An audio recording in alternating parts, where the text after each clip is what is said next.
This week, we discuss the symbol of the square and compasses. Is it inherently a symbol representing sacred feminine along with the sacred masculine? What does Albert Mackey have to say about the female symbol corresponding to the yoni? And in what other ways does Freemasonry symbolism refer to compartmentalized or masculine-feminine dualism? Then we'll have a special contemplative exercise about being a mentor or seeking one out. Now's the time. All this and more. Stay tuned. Welcome back to Whence Came You, a Masonic podcast featuring research papers and discussions related to Freemasonry. Here's your host, Brother Robert Johnson. Welcome back to the show. This is episode number 593. Right away, I want to thank our producers, fellows, contributors, and legacy partners of the WCY podcast. Thank you so much for all of your support. Without you, we are not able to make this podcast in any kind of quality way. So I want to thank those especially who are monthly contributors to this show, who give financially. We absolutely, wholeheartedly thank you so much. If you want to learn more, head on over to WCYpodcast.com, click on support the show, and check out the various options. In addition, if you'd just like to support us in other ways, you can click the More tab and then click on the link for Skull and Crown Limited. It is where I do my premium bespoke leather works. Almost nothing is made in bulk and stocked. We've got a couple items that we standard make all the time. So we do have a little bit of a inventory on some of those, but for the most part, if you're interested in something, just hit me up, let me know what you're thinking about, and we will work together to make those things for you. In the news, just want to mention that I will be presenting over a dinner at Iowa City Lodge. More information to be determined. We'll be doing that on May 22nd, so just around the corner. Also in the news, this is releasing on or right around Mother's Day. And because of this, I chose that this week I wanted to give our show a little bit of a feminine flair. So what are we going to do? Well, we're kind of in luck because Brother Darren A. Lainers actually wrote a piece called Sacred Feminine ? About 4 years ago. So let's check this out. We'll get right into the education right now. From Darren A. Lainers, Sacred Feminine ? Upon a recent viewing of the movie The Da Vinci Code, I discovered something that had eluded me up until now. Dr. Langdon, played by Tom Hanks, was discussing the symbol of the sacred feminine with Sir Leigh Teabing, played by Ian McClellan. The feminine V shape, which was presented, reminded me very much of the square displayed proudly daily on my Masonic ring, which is intersected by a compass with a letter G in the middle. Is this accidental? Or, like other symbols in Freemasonry, is there a hidden meaning to be found? In Illinois, the blazing star is described as one of the ornaments of the lodge as being a hieroglyphic representation of divine providence. In more ancient traditions, it is represented as consisting of two equilateral triangles interlocked. The triangle, with the apex pointed down, was emblematic of the Creator, with the apex pointing down toward the created universe, whereas the triangle pointing up was a representative of man pointing toward God, the Creator. When intertwined as a six-pointed star, they would form a single figure, the symbol of the unity between God and His creation. However, even more ancient was the hexagram being representative of sexual union between man and woman, the triangle pointed downward representing the feminine and the other triangle representing the male. I know what you're thinking. Don't take my word for it. Albert Mackey says, the triangle pointing downward is the female symbol corresponding to the yoni, and the upward pointing triangle is the male, the lingam. When the two triangles are interlaced, it represents the union of the active and passive forces in nature. It represents the male and female elements. So what does this have to do with the square and compasses? The square and the compasses are a representation of the blazing star. You have the feminine square intersecting with the masculine compasses. Within the square and compass, a diamond shape surrounds the letter G. This diamond shape also is similar to the double-pointed oval used to represent the yoni, or female sexual organs. God being the seat of creation of all things, He is positioned within the overtly feminine symbol of the yoni, which is also representative of creation. In Albert Mackey's The Symbolism of Freemasonry, illustrating and explaining its science and philosophy, its legends, myths, and symbols, he explains, quote, "All the deities of pagan antiquity, however numerous they may be, can always be reduced to two different forms of the generative principle, the active or male and the passive or female. Hence the gods were always arranged in pairs as Jupiter and Juno, Bacchus and Venus, Osiris and Isis.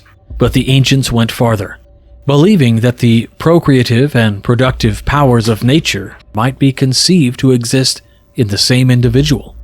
They made the older of their deities hermaphrodite, having both male and female genitalia, and used the term man-virgin to denote the union of two sexes in the same divine person."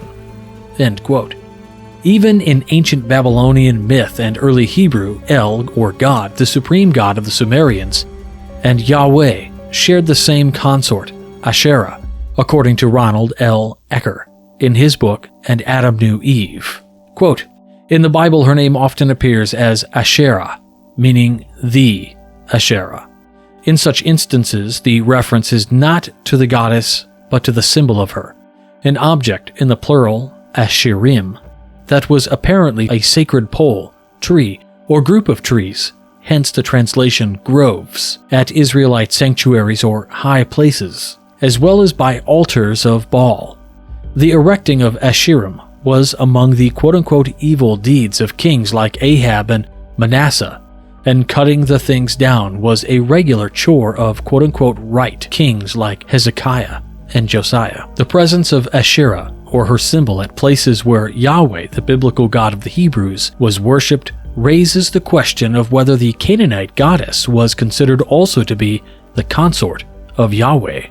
We know from references to quote-unquote the sons of God, Genesis 6:1 through 4, Job 1:6, 2:1, and 38:7. The host of heaven, 1 Kings 22:19. Angels from Genesis 19:1, Psalms 103:20. God's statement, "Let us make man in our image," Genesis 1:26.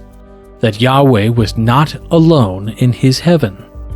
We know also that Yahweh supplanted the Canaanite El, to the extent that God's other names in the Hebrew Bible include El Elyon, or God Most High, El Shaddai, God Almighty, and the original plural form, Elohim, as in Genesis 1:1. But the square and compasses isn't the only symbol with Freemasonry that refers to this idea. If we go back to Mackey's The Symbolism of Freemasonry, illustrating and explaining its science and philosophy, its legends, myths, and symbols, he says, quote, "Now the hermaphrodism of the supreme divinity was again supposed to be represented by the sun, which was the male generative energy, and by nature or the universe, which was the female prolific principle. And this union was symbolized in different ways, but principally by the point within a circle, the point indicating the sun, and the circle the universe, invigorated and fertilized by his generative rays. And in some of the Indian cave temples, this illusion was made more manifest by the inscription of the signs of the zodiac on the circle." Mackey goes on to then give the following explanation, quote, "So far then we arrive at the true interpretation of the Masonic symbolism of the point within a circle. It is the same thing but under a different form. As the master and wardens of a lodge, the master and wardens are symbols of the sun, the lodge of the universe or world, just as the point is the symbol of the same sun and the surrounding circle of the universe. But the two perpendicular parallel lines remain to be explained. Everyone is familiar with the very recent interpretation that they represent the two Saints John, the Baptist and the Evangelist. But this modern exposition must be abandoned if we desire to obtain the true, ancient signification. In the first place, we must call to mind the fact that, at two particular points of his course, the sun is found in the zodiacal signs of Cancer, June, and Capricorn, December. These points are astronomically distinguished as the summer and winter solstice. When the sun is in these points, he has reached his greatest northern and southern declination, a gradual falling off from a higher state, and produces the most evident effects on the temperature of the seasons and on the length of the days and nights. These points, if we suppose the circle to represent the sun's apparent course, will be indicated by the points where the parallel lines touch the circle. Or in other words, the parallels will indicate the limits of the sun's extreme northern and southern declination when he arrives at solstitial points of Cancer and Capricorn. But the days when the sun reaches these points are, respectively, the 21st of June and the 22nd of December, and this will account for their subsequent application to the two Saints John, whose anniversaries have been placed by the Church near those days." End quote. Is it so far-fetched, then, to imagine that our mysteries then refer to the great architect of the universe as being similar? Isn't it possible that the G within the square and compasses refers to this more ancient understanding of the Creator as encompassing both the masculine and feminine? Before your blood begins boiling, I want to point out that this wouldn't be the only place in Freemasonry where we have symbols that refer to genitalia. As this is a tiled article, I wouldn't just point out that all Master Masons should know what this refers to within our rituals. However, it also has a further allusion which should be clear to everyone in the context of this article. Yes, my brothers, it is sublimely referring to the act of creation. If you're curious on what symbol Brother Darren is referring to, you'll need to click the link in the show notes and scroll down to see the image. I won't disclose it here. Continuing on. Of course, there are many explanations for our symbols. I'm just pointing out some coincidences between them and how the feminine has been represented. Many of these coincidences Albert Mackey also understood. There are obviously many explanations for the symbols I've presented here. It's just my goal to educate my brothers and for them ultimately to decide for themselves what they think. Darren A. Laners. Now, this really just touches on the surface level of things. The deeper we get in Freemasonry, especially on the quote-unquote philosophical or esoteric side, we find a deeper understanding of the sort of movement toward an understanding of duality before eventually coming to an understanding of oneness. But before we can be understanding of the oneness, it does sort of help one's mind to understand the duality. And many systems actually just teach the duality and they don't go beyond this. And that's okay. It may be that is the teaching of the system that you're studying or involved with, and this is the idea of the divine feminine and masculine principles. These sorts of ideas also find themselves trickling up, as it were. An effervescent effect of the teachings of this sort are imbued, are contained within honorary and invitational organizations, both tied to Freemasonry and some that are not. We'll leave it at that. Now, the next thing I'd love to do is to do a random tarot card draw. This is something, again, I will always say that tarot is not Masonic. However, what the tarot does is sort of Masonic in that it is not unlike a Masonic symbol in that when we might think, how does the compasses apply to some element of our life? And we contemplate this. In this context, we're going to pull a card which might have a prescribed meaning and say, is there anything within our life right now that we can focus on where the card might assist us in navigating this scenario? And the beautiful thing about this is it forces you to look at your life in or through the lens of this particular scenario or thought pattern represented by the card. Something you might not think to do on your own. But when forced to look through another lens, it might assist you in seeing a different perspective. So, because it's Mother's Day, I thought it would be fun to use a deck that would be, in a way, apropos to the day. In the past, I've done tarot card draws using a deck called Our Tarot, which is a wonderful tarot deck that celebrates womanhood and famous women and not so famous women. Women who have really shaped our societies and laws and rules and artists and just a really cool celebration of women in general. We did a cool review with this particular tarot deck on our TikTok page where my wife was with me and we went through it together. It was really cool. So I won't use that in this one. I thought it would be kind of cool to use a deck, and at first I grabbed the Britney Spears Oracle. Yes, I own it. But for this one, I'm going to use the Merrill Tarot. It says, look into your future with a movie icon. Divination with Hollywood's high priestess. Ooh. Well, we're not using any divination here. We're just using this as a lens through which to look at anything in a scenario and how it might work for us in Freemasonry. And if there is a similitude in Masonry, we'll discuss that too. So I'm just pulling out this deck. I'm just going to give this a quick shuffle. I will post a picture of the card in the Facebook group, the Craftsman Plus, which is available to all of those people who assist and have supported the WCY podcast. Just going to go ahead and get a random pull of the card here. Pulled my one card. We'll flip it over, and we got the King of Swords. And it's a scene from The Post where Meryl Streep plays Kay Graham. I've never seen this movie, but nonetheless, let's see what the King of Swords means for us.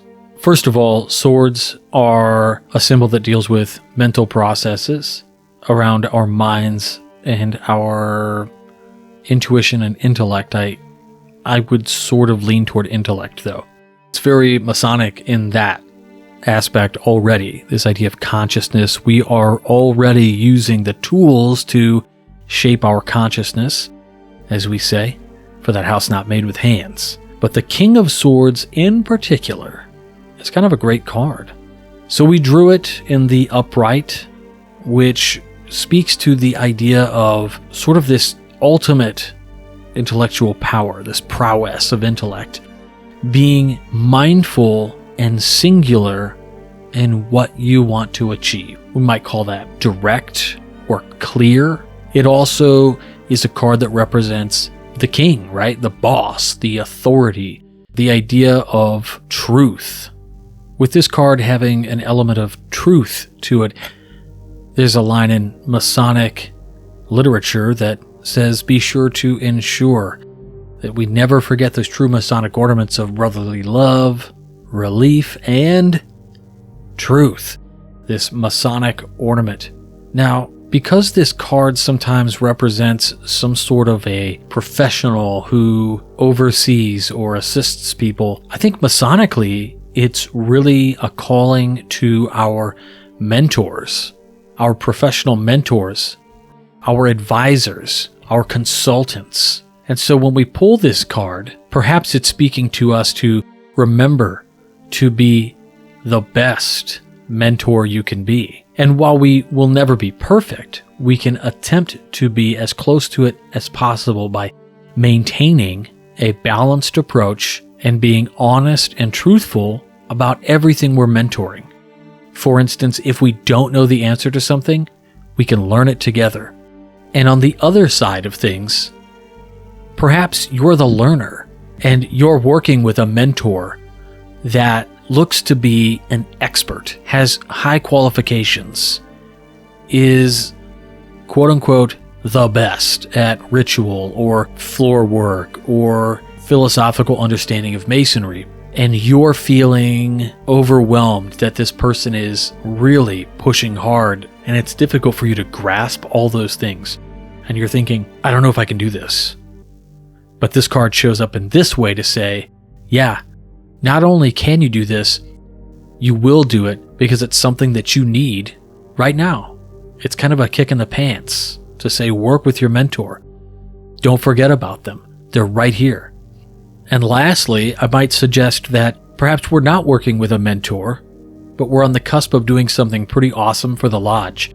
And in this way, we might want to consult our King of Swords, our king, our best person in the lodge, perhaps, in that intellectual and truthfulness sort of sense. Maybe it's time to go to that person and ask to get some advice. Just some random thoughts for you. Again, tarot is not Masonic, but it is a tool, and it's not unlike any of the other Masonic tools.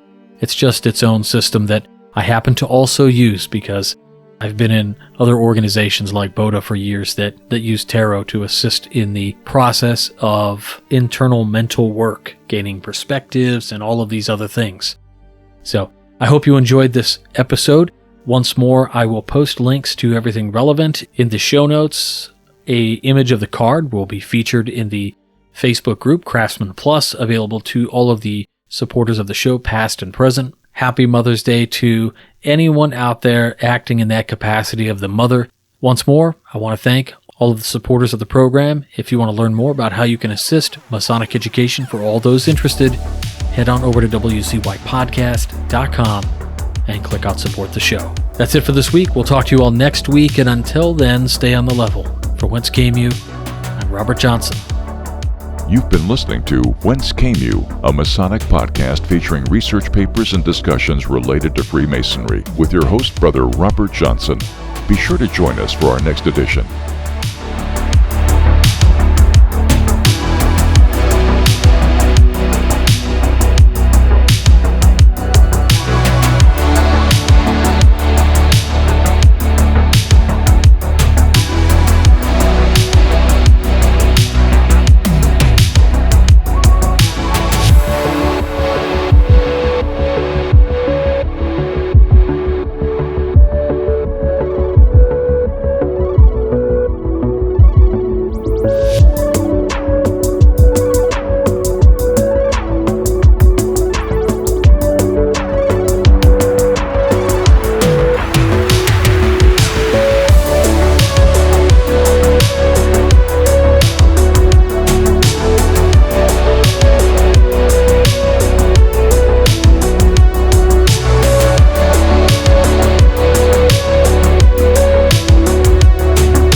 WCY Media.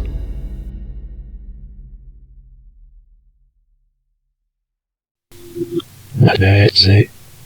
Casual.